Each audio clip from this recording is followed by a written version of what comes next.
Hey everyone, welcome to Dalton Draws, the series where the title tells you exactly what the show is. Today, we're going to take a look at a variety of drawings, including fan art of Yakuza Like a Dragon, Danganronpa, Yu-Gi-Oh!, and more. There might even be some original stuff in there too. Now let's open up the sketchbook. When it comes to monsters in Yu-Gi-Oh!, Dark Magician Girl has got to be one of the most popular. Everyone loves her design, myself included. In general, spellcasters are my favorite monsters in the game. As a kid, my main deck was entirely focused on spellcasters, and that's still the case nowadays in Duel Links. That original deck was heavily focused around the Dark Magician, upgrading him to Dark Eradicator Warlock and making sure I was either getting him onto the field quickly or bringing him back from the graveyard. It would never work these days, so my newer deck is focused on two elements.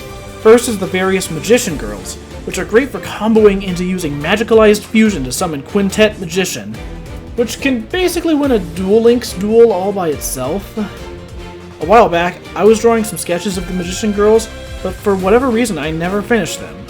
Who knows, maybe I'll go back to these someday. I didn't get into the Dragon Quest series until 11S was released on the Switch in 2019. It quickly became one of my all-time favorite games, and got me interested in the series as a whole.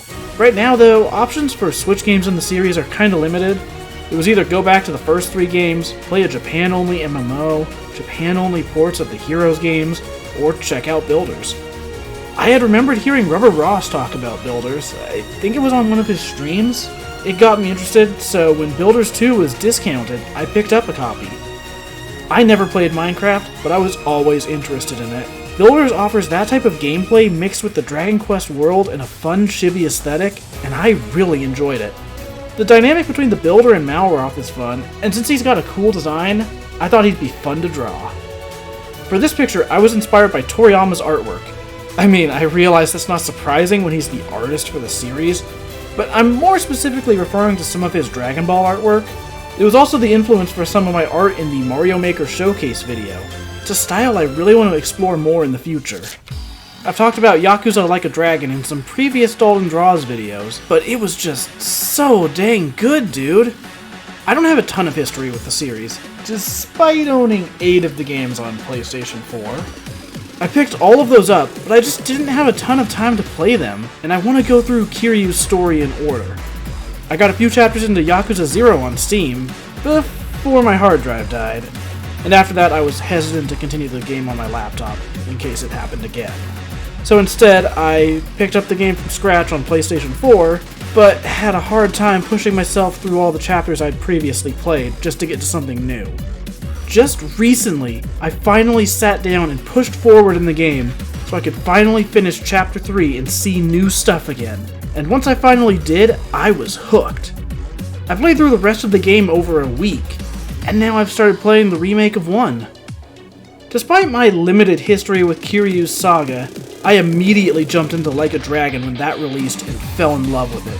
Surprisingly enough, turn-based combat is just such a good fit for the series, and the game just beautifully manages both a heartfelt, emotional story and some absolutely zany nonsense.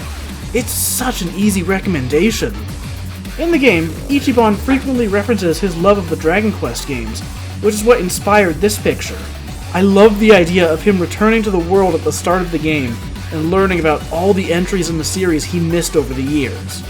Honestly, if Yakuza 8 was just Ichiban going through his backlog of games, I'd still play it. I loved Octopath Traveler. I wasn't big into RPGs at the time, but all of the good reviews got me to check it out, and I'm so glad I did.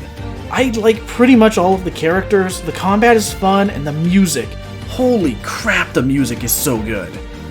I can't emphasize that enough. It has a downright incredible soundtrack. The battle themes are all so great, and the way the character themes build into the boss battle music is just so good! I do have a few gripes with the game, mainly in terms of just wishing there was more interaction between the party members, but regardless, I enjoyed it from beginning to end. Though she doesn't have my favorite story arc of the bunch, Tressa is probably my favorite party member of the game.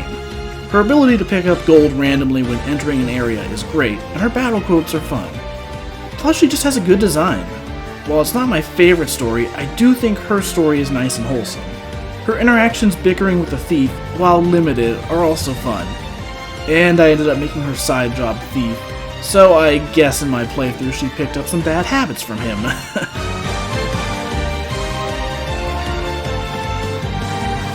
I never played Danganronpa personally, but I've had some familiarity with it due to the people I follow on Twitter. My first time actually experiencing the story of it was, of all things, through the Game Grumps playthrough of the game.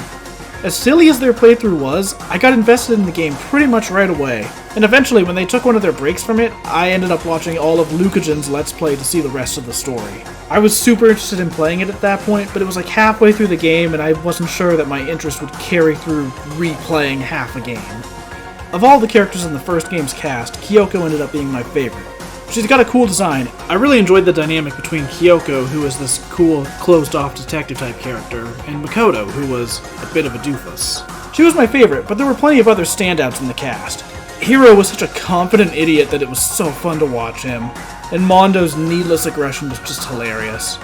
It'll probably be some time before I check out the second game. Whether that's going through it myself or watching another Let's Play, I'm not sure. But I do want to see where the story goes from here. When the Switch was first released, one game I heard a lot about was Blaster Master Zero. I had no familiarity with the Blaster Master franchise, so I didn't pick it up at the time, but I'd always heard good things about it. Eventually, I picked up Zero and Zero 2 while they were discounted on the eShop. I started the first game and absolutely loved it. It was a bit of a rough start because I missed some super important upgrades in Area 2, but once I went back to get those, I enjoyed the game so much more. It's just a super cool action game, combining a side-scrolling Metroidvania with top-down dungeons. It's a cool combo, and it works super well. I had a few issues with the first game, but they were so minor, and then they were all fixed in the sequel, Blaster Master Zero 2. It changes the structure a bit, but brings with it even better action and more interesting platforming. I haven't finished Zero 2 yet, but I want to get back to it soon, especially since Zero 3 is on the horizon. I decided I wanted to try something a little different with this art and limit myself to the NES color palette.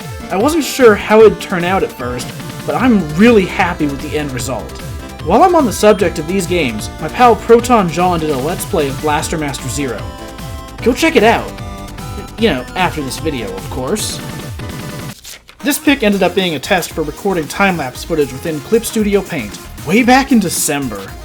The rough sketches were actually drawn before that update for the app was available, so I couldn't record those. These characters are from my web series, Smash Time Stories. The blonde girl is one of the protagonists, Kayla, while the girl with the orange hair is her best friend, Jamie.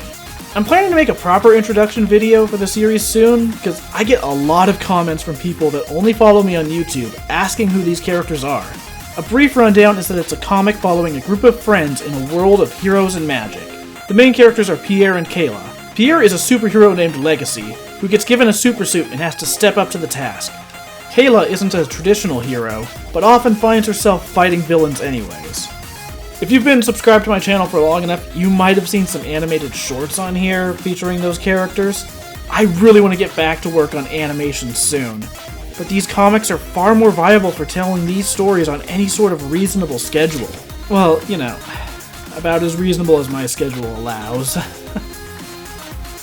Well, if you're interested, you should check them out on Twitter at stcomic or on my website, smashtunes.com.